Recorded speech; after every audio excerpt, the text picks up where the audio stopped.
Canada premier league খেলতে যাওয়া সাকিব আল হাসানকে এবার ধুয়ে দিলেন কানাডায় থাকা বাংলাদেশের এক প্রবাসী ক্রিকেট ভক্ত।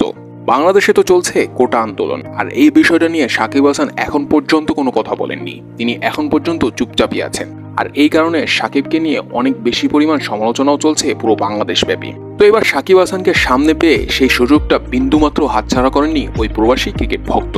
ম্যাচ শেষে কিছু দর্শকদের অটোগ্রাফ দিতে গিয়েছিলেন সাকিব আল হাসান। তো যখনই ওই প্রবাসী ক্রিকেট ভক্তের সামনে পড়েছেন সাকিব, তো অটোমেটিকলি ওই প্রবাসী ভক্ত সাকিবকে বলে বসলেন যে চোখে না হয় দেখো কম, বিবেকটাও কি নিয়ে গিয়েছে জম। আর এই কথা শুনে তো সাকিব আল হাসান একদমই ক্ষেপে গিয়েছেন।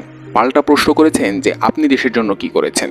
আর এর পরিপ্রেক্ষিতে ওই প্রবাসী ভক্ত বলে বসলেন যে আমি তো আর আপনার মতো এমপি না, আমি একজন সাধারণ মানুষ, আমি আমার ফ্যামিলির খেয়াল রাখি। তো সাকিব আল হাসানের এই কথার উত্তর না থাকায় তিনি আবারও ওই একই প্রশ্ন করে বসলেন যে আপনি দেশের জন্য কি করেছেন। এই পুরো সময়টাতেই সাকিব আল হাসানের কাছে কোনো উত্তর না থাকায় সাকিব বারবার এই একই প্রশ্ন করছিলেন। প্রায় 5 থেকে 6 বার এই প্রশ্নই করেছেন যে আপনি দেশের জন্য কি করেছেন। আর এই বারবার প্রশ্ন শুনে ওই ভক্ত খেপে গিয়েই একটা পর্যায়ে বলে বসলেন যে আপনি সব দিক থেকে রিজাইন নিয়ে নেন, কেননা আপনি একজন নির্লজ্জ। আর এই কথারও কোনো উত্তর না থাকায় সাকিব আল হাসানের কাছে তিনি ইমিডিয়েটলি ওখান থেকে সরে যান। এই ভিডিওটা ওই প্রবাসী ভক্ত নিজের ফেসবুক প্রোফাইলে নিজেই শেয়ার করেন, আর শেয়ার করার সাথে সাথেই মুহূর্তেই হয়ে যায় ভাইরাল। আর ভাইরাল হওয়ার সাথে সাথেই ম্যাক্সিমাম সংখ্যক লোকই ওই প্রবাসী ভক্তের পক্ষেই দাঁড়িয়েছেন। খুব কম সংখ্যক মানুষই আছেন যারা কিনা সাকিব আল হাসানের পক্ষ নিয়েছেন।